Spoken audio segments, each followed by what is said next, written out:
देखिए, महात्मा गांधी द्वारा प्रारंभ किए गए आंदोलनों में एक आंदोलन आपका बहुत ही महत्वपूर्ण है, लेकिन बहुत ज्यादा लोकप्रिय नहीं हुआ यह आंदोलन, लेकिन इससे क्वेश्चन बहुत सारे पूछे जाते हैं। यह है आपका व्यक्तिगत सत्याग्रह आंदोलन। व्यक्तिगत सत्याग्रह आंदोलन क्या है? यह 1940 में आपका हुआ था, 17 अक्टूबर 1940। तो एक डेट आपको यह याद रखना है। अब दरअसल पूरा घटनाक्रम समझते हैं कि व्यक्तिगत सत्याग्रह को प्रारंभ करने की क्या जरूरत थी। ये पूरा का पूरा टॉपिक आपका भारतीय स्वतंत्रता संघर्ष से जुड़ा हुआ है और गांधीवादी इरा से जुड़ा हुआ है।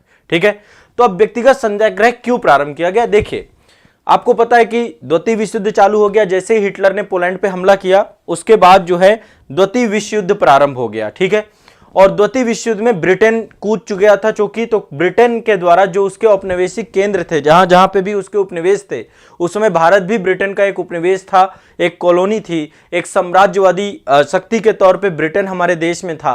तो ब्रिटेन के द्वारा भारत को भी द्वितीय विश्व युद्ध में ढकेल दिया गया।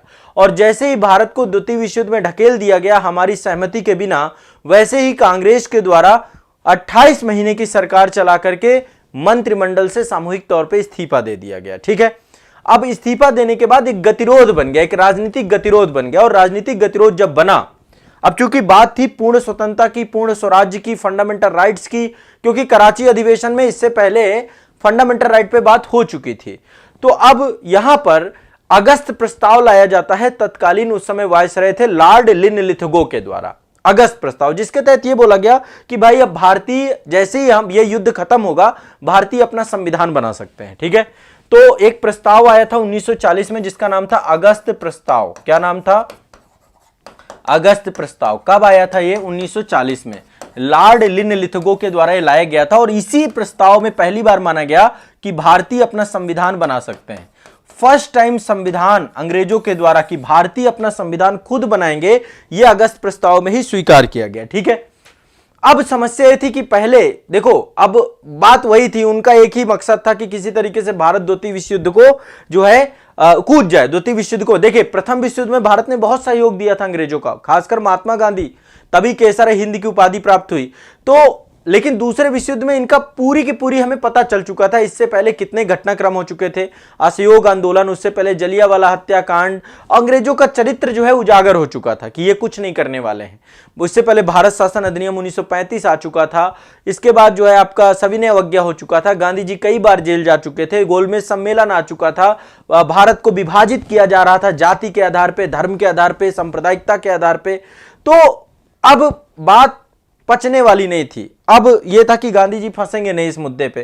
तो उन अगस्त प्रस्ताव जो आप आया था, इसको पूरी तरीके से अस्वीकार कर दिया गया। कांग्रेस ने क्या किया? इसको पूरी तरीके से अस्वीकार कर दिया। ठीक है, अब जब यह अस्वीकार कर दिया गया तो गांधी जी के नेतृत्व में एक व्यक्तिगत सत्याग्रह चालू हुआ। यह एक तरीके से एक नैतिक विरोध था, यह कह सकते हैं, नैतिक विद्रोह, सिंबॉलिक विद्रोह था। कोई ऐसा नहीं था जैसे कि असहयोग में, सविनय अवज्ञा में और भारत छोड़ो में हम देखते हैं कि पूरा जन समूह जो है गांधी जी के नेतृत्व में पूरे आंदोलन को जो है आपका संचालित किया जाता है। तो वो ऐसा नहीं था, यह अगस्त प्रस्ताव के विद्रोह में था, द्वितीय विश्व युद्ध को अपने आप से अलग सिद्ध करने के लिए था और गांधी जी के नेतृत्व में प्रारंभ किया गया था। तो गांधी जी इसके लीडर थे। अब थोड़ा सा आज समझना है, शायद हो सकता है आप लोग इसके बारे में कम ही जानते हो। मैं इसमें बहुत सारे फैक्ट बताने जा रहा हूं और ये सारे फैक्ट आपके एग्जाम के दृष्टिकोण से जरूरी है। अब ये जब अब इसी समय कांग्रेस का एक अधिवेशन हुआ, रामगढ़ अधिवेशन। रामगढ़ अधिवेशन हुआ, कांग्रेस के अधिवेशन समय समय पर हो रहे थे आपके। तो 1940 में ही आपका रामगढ़ अधिवेशन हुआ कांग्रेस का। ठीक है, कांग्रेस का एक अधिवेशन हुआ, कौन सा? रामगढ़ अधिवेशन। रामगढ़ अधिवेशन में जो है उस समय अध्यक्ष थे मौलाना अबुल कलाम आजाद। इसके अध्यक्ष कौन थे? मौलाना अबुल कलाम आजाद। अबुल कलाम आजाद भारत के पहले शिक्षा मंत्री भी रहे और ये लंबे समय तक 1946 तक कांग्रेस के अध्यक्ष बने रहे इसके बाद से। तो ये अधिवेशन आपका 11 अक्टूबर को हुआ था, 11 अक्टूबर माफ करेगा 1940 में, 1940 में ये जो है अधिवेशन हुआ। और इसी दिन व्यक्तिगत सत्याग्रह प्रारंभ करने की बात की गई कि भाई व्यक्तिगत सत्याग्रह प्रारंभ किया जाएगा अंग्रेजों के खिलाफ। हमेशा के लिए याद रखिएगा, आज व्यक्तिगत सत्याग्रह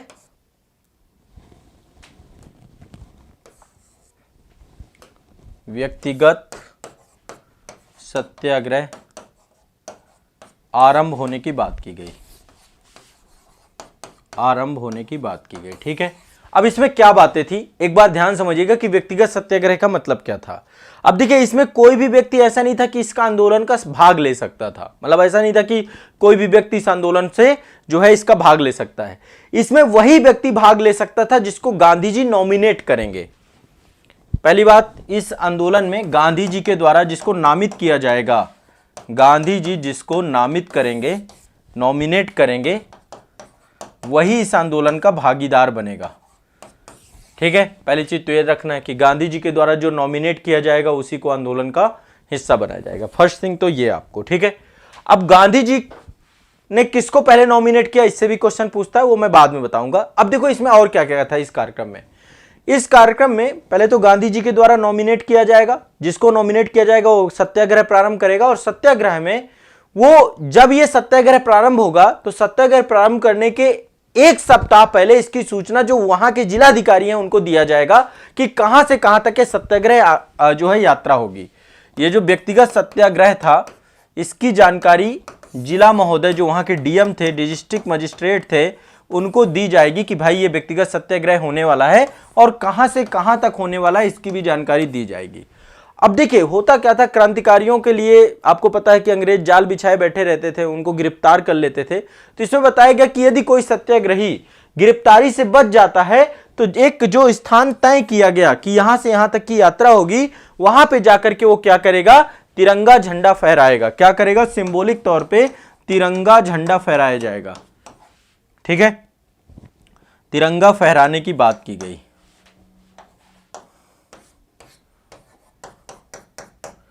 बताएं, तो एक तरीके से ये व्यक्तिगत सत्याग्रह कार्यक्रम था। व्यक्तिगत सत्याग्रह में क्या था, ध्यान से समझिएगा, महात्मा गांधी के लीडरशिप में था। गांधी जिसको नॉमिनेट करते थे वो जो है सत्याग्रह प्रारंभ कर सकता था, और ये सत्याग्रह को जिलाधिकारी को बताना पड़ता था 7 दिन पहले कि एक यात्रा हम चालू करने वाले हैं, व्यक्तिगत सत्याग्रह चालू करने वाले हैं।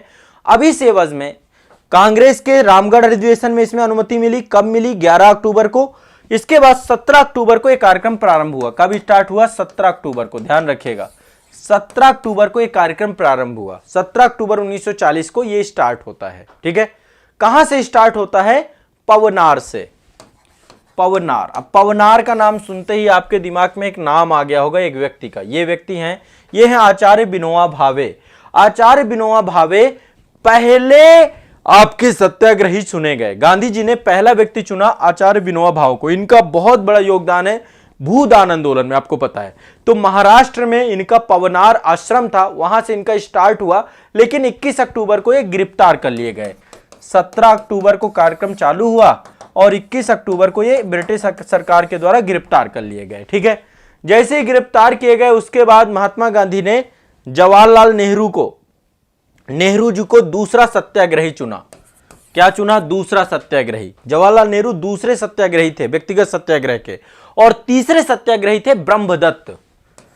ध्यान रखिएगा, ब्रह्मदत्त। ये 3 नाम आपको याद रखने हैं, 3 नाम है इसमें। ब्रह्मदत्त पहले हैं विनोबा भावे, पहले सत्याग्रही विनोबा भावे। कौन थे पहले आपके, विनोबा भावे, आचार्य विनोबा भावे।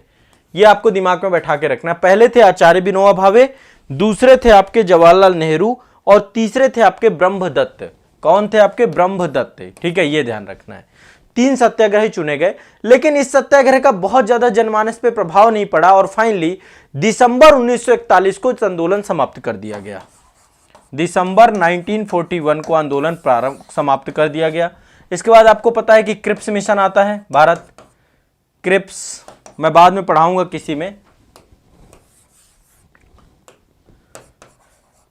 क्रिप्स मिशन आता है। क्रिप्स के बाद भारत छोड़ो आंदोलन होता है आपका, भारत छोड़ो आंदोलन।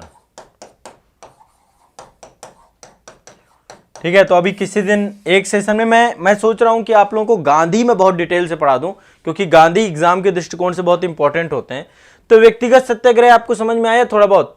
ठीक है, बहुत ये इंपॉर्टेंट फैक्ट हैं आपके। अगस्त प्रस्ताव और द्वितीय विश्व युद्ध से अपने आप को अलग करने के लिए पूरा का पूरा एक प्रतीकात्मक आंदोलन चालू किया गया था महात्मा गांधी जी के द्वारा। ठीक है, तो प्रथम सत्याग्रही कौन थे, आचार्य विनोबा भावे। एक क्वेश्चन तो ये एवरग्रीन है, पूछता है। ठीक है, कांग्रेस का अध्यक्ष कौन था इस समय? मौलाना अबुल कलाम आजाद। कौन था? मौलाना अबुल कलाम आजाद। कब प्रारंभ हुआ? 17 अक्टूबर 1940 को प्रारंभ हुआ। इस दौरान किसको, मतलब कि इसमें 3 लोग हैं, ब्रह्मदत्त हैं, विनोबा भावे हैं और जवाहरलाल नेहरू हैं, यह ध्यान रखना है। द्वितीय विश्व युद्ध में हिस्सा लेने के विरुद्ध प्रचार करने के लिए सत्याग्रहियों की अभिव्यक्ति की स्वतंत्रता या प्रतीकात्मक अभिव्यक्ति के तौर पे इस आंदोलन को हम देख सकते हैं। बहुत सिंपल सा है। अब इसका एक क्वेश्चन और ध्यान रखिएगा, यहां पे एक और मुद्दा है, एक क्वेश्चन और पूछा जाता है। महात्मा गांधी के द्वारा एक थ्योरी दी गई सर्वोदय की, सर्वोदय का प्रयोग सबसे पहले व्यक्तिगत सत्याग्रह में ही किया गया। सर्वोदय, ये सारी चीजें सर्वोदय के बारे में मैंने इथिक्स की क्लास में पढ़ाया है, या वीडियो पढ़ा होगा आपका महात्मा गांधी का, उसमें मैंने सर्वोदय की अवधारणा बताई है महात्मा गांधी की। तो सर्वोदय शब्द का प्रयोग सबसे पहले महात्मा गांधी ने किया। और इसमें एक और फैक्ट आपको याद रखना है कि विनोबा भावे के द्वारा महात्मा गांधी के आदर्शों का प्रचार किया गया इसमें, और सर्वोदय समाज की स्थापना की गई। किसकी स्थापना की गई? विनोबा भावे के द्वारा सर्वोदय समाज की स्थापना। सर्वोदय समाज की स्थापना, सर्वोदय समाज की स्थापना विनोबा भावे के द्वारा इसी आंदोलन के दौरान की गई। ज्यादा से ज्यादा इतने ही फैक्ट, इतने ही तथ्य हैं जो कि इसके लिए जरूरी हैं, जो आपको जानने चाहिए, आपको समझने चाहिए। मुझे एक बार कमेंट सेक्शन में आप लोग तुरंत कमेंट करके बताइए, क्या ये टॉपिक क्लियर, ये टॉपिक आपका समझ में आ गया? आपको कोई दिक्कत? बहुत इंपॉर्टेंट टॉपिक था आपका ये, और लगभग इस टॉपिक से जुड़े हुए जितने भी फैक्ट हैं हम लोगों ने देख लिए। तो ये एक महत्वपूर्ण सेशन है। देखिए, इसके बाद हम लोग एक बार कराची अधिवेशन के बारे में समझेंगे, ठीक है? अभी देखो, इंडियन जो आपका फ्रीडम स्ट्रगल है, उस फ्रीडम स्ट्रगल में बहुत सारे पक्ष हैं जो कि आपके जुड़े हुए हैं। उनमें से एक पक्ष आपका ये आपका है विनोबा भावे से जुड़ा हुआ।